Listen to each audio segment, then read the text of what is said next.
Nanawagan si Pangulong Ferdinand R. Marcos Jr. na agad na bumuo ng ASEAN-China Code of Conduct para maresolba na ang isyu sa West Philippine Sea. Sinabi ito ng Pangulo sa 27th ASEAN-China Summit dahil pa rin sa patuloy na pangharas ng China sa Pilipinas. Ang detalye sa report ni Clazel Pordilia.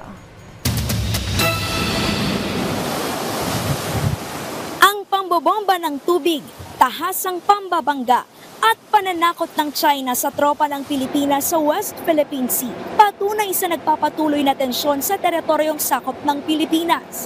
Ipinanawagan ni Pangulong Ferdinand R. Marcos Jr. ang mabilis na pagbuo ng ASEAN-China Code of Conduct para sa kapayapaan sa West Philippine Sea.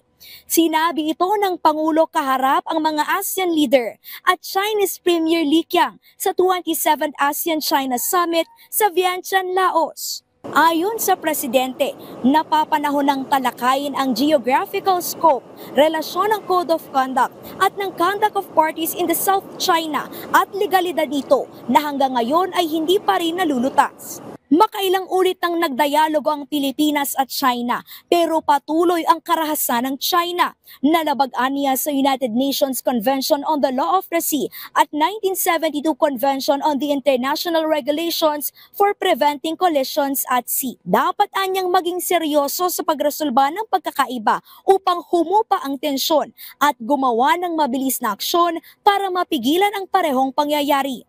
Sa magkahiwalay na pagpupulong, sumentro ang pahayag ni Pangulong Marcos sa ASEAN Interparliamentary Assembly sa pagpapaigting ng commitment sa mapayapang pagresolba sa hindi pagkakaunawaan at mariing pagsunod sa international law. Inaangkin ng China ang malaking bahagi ng West Philippine Sea pero iginiigit din ng Brunei, Indonesia, Malaysia at Vietnam, mga bansang kasapi ng ASEAN, ang kanilang karapatan sa dagat. Giit ni Pangulong Marcos, mahalaga ang ugnayan ng ASEAN Interparliamentary Assembly sa mga bansa sa labas ng ASEAN para bigyan daan ang pagtalakay sa mga regional at international issues. Kahit bumubuti ang relasyon ng ASEAN sa China, hindi aniya mahihiwalay ang mga hamon sa pinag-aagawang teritoryo. Tinulak ni Pangulong Marcos ang pagsasagawa ng interparliamentary diplomacy na may buong paggalang sa ASEAN centrality at sama-samang isulong ang pananaw ng rehiyon. Sa kabila nito, iginiit ng Pangulong Marcos